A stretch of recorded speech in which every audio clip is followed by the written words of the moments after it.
Alright, hello everyone and happy New Year's Eve. Today we are going to talk about the Archangel Sandalphon, who is actually, as many consider him, the prophet Elijah. So just as Metatron was once the prophet Enoch and he ascended to become the angel he is today, so too did prophet Elijah, becoming Sandalphon and having never actually really died. Just like Metatron, he was carried up into heaven on a chariot of fire. In Christian literature, a lot of Christians try to say that Elijah was there with Jesus, which maybe in Christian lore this is true, but for Jewish sources this is not, because obviously, Jewish people don't believe the Messiah has come yet. They don't believe Jesus is the Messiah. And so you can see how these two religions have very different approaches to this one prophet. However, both Jewish and Christian people do write about the angel that came out of Elijah, which is Sandalphon. Once he was taken on that chariot of fire up, that was it. He became yet another angel, and his name means like spiritual brother, like a brother, in that sense that he is the spiritual brother to the only other human ascended angel, Metatron. And the prophet Elijah is really important to understand a little bit about when we think about this angel as well, because his story is a really powerful one. It is one that is extremely important to Jewish people, because it is said that the prophet Elijah is going to be the one that, announces the coming Messiah, and his story is one that really brings home the idea that, God is the God of the Israelites, not any other gods, and that God's might is very apparently known. His story mostly appears in the books 1st and 2nd Kings, where he's kind of putting the screws to the prophets of Baal, and he's making it very clear that the Israelites are worshiping a God they're not supposed to, that they've kind of fallen off course from the covenant, and of course the people in power at the time don't like that. The king's wife, Queen Jezebel, is the one who, orders Elijah to be killed, and he runs out into the desert to escape this, only to have a very close encounter with God. After all of these firestorms and windstorms and everything, he hears a small, quiet voice, and that voice is God's, and that gives him the strength where he once begged God for death to instead live on, as God, gives him food and drink and restores his spirit. But what else is interesting is that he's also an angel of music and art. He's a creative force that helps other creatives get that inspiration, that muse, to continue making any of their art. So you can absolutely call on Sandalphon to help you with creative measures, to help you with mediation, with expressing yourself, and for any other kind of matters in which you are gaining something, creating something. And he does appear in Damien Equals Angels and Archangels, and what Damien Equals has to say is that he is the commander of the group of angels known as the Ashram, which means souls of fire. Now, Ashram or Ishram is a very specific term that can refer to men, but also angels that are very, very close to men, or that angels that take on the appearance of men. So there's a bit of a fugue around that word. But Equals says that you can, invoke Sandalphon to strengthen your powers of manifestation, prevent financial and material loss, greater strength and endurance, especially during adverse times. Improving musical ability, obtaining home, assistance in working with planets to spread a particular message in the world. And many of these, as you can probably guess, do come from Elijah's own role as a prophet. Elijah as a prophet was going around telling people, the things they needed to do to get back to God. He was spreading these messages. He was dealing with seriously harsh conditions as people outcasted him and tried to even kill him. And so he understands these struggles. He remembers these struggles, and he can help you with similar struggles when it seems like the world is against you for trying to, speak your truth. And so something really cool about Sandalphon, both in Jewish and Christian literature, is that he is an angel who carries prayers up to heaven.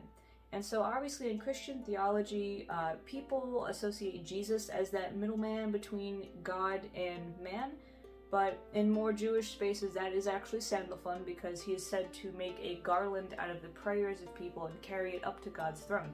He is the one that kind of intercedes, having been once human himself.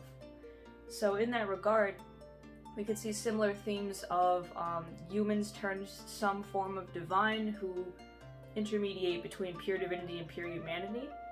And Sandalphon kind of fills that role here in the absence of the Messiah that Christianity has, recognized and taken on. I have personally never worked with Sandalphon or even really Metatron, but the concept of humans becoming angels and therefore becoming that another layer of intermediary between mankind and God himself is really interesting. So whether you are Jewish and you have these angels here to kind of be that intermediary, whether you are a Christian and you have Jesus or these other angels that still do exist in the Christian framework, you have a lot of options if approaching the divine directly is too intimidating for you. There are a lot of beings that are willing to kind of smooth things over, because obviously divinity and humanity are two very different states of being. And sometimes that gap seems like it's unbridgeable, but in reality it's not. There are people here on the path to help you.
Now, as a Christian, it is important to remember that, while Christianity was born out of Judaism, Jesus himself being a Jewish man, the religions are still very, very different, right? So, whereas, in the New Testament, it does say that Jesus was speaking with Moses and Elijah, in Matthew and Luke and all these other places, Jewish people don't believe Jesus is the Messiah, so the New Testament really doesn't have a place, and therefore Elijah is still yet to announce the Messiah.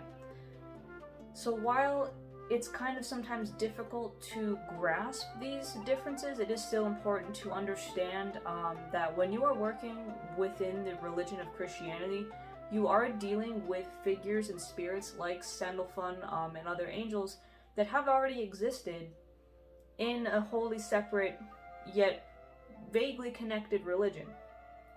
And as such, it's important to be mindful, to get their perspective as much as the Christian perspective, and to,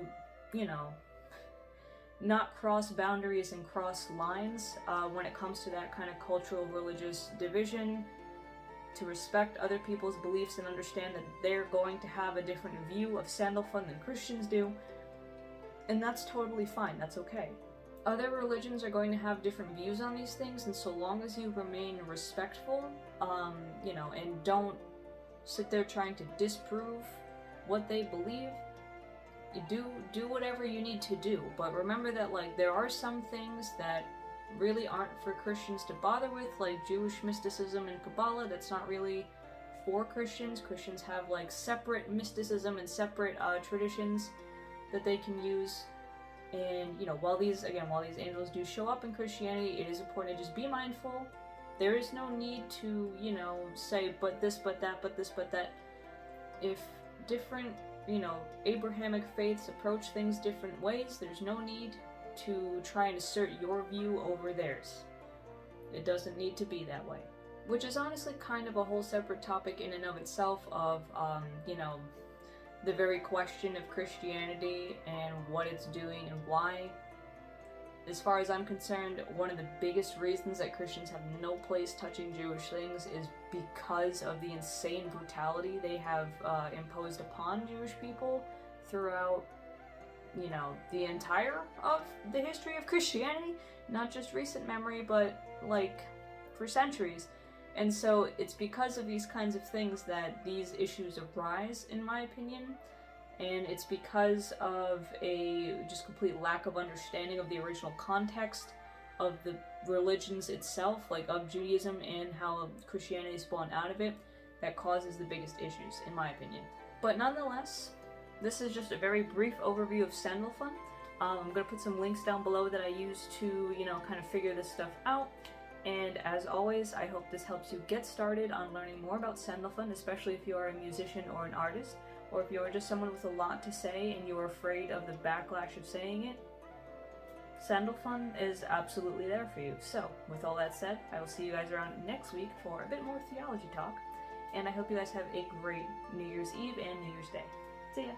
By the way, if you want to see these videos 2 weeks earlier, consider subscribing to my Patreon, where you not only get all these videos, but also recipe cards, specific deity profiles, and lots of other interesting things to look at. Video tiers start at $10 a month, so definitely consider checking it out.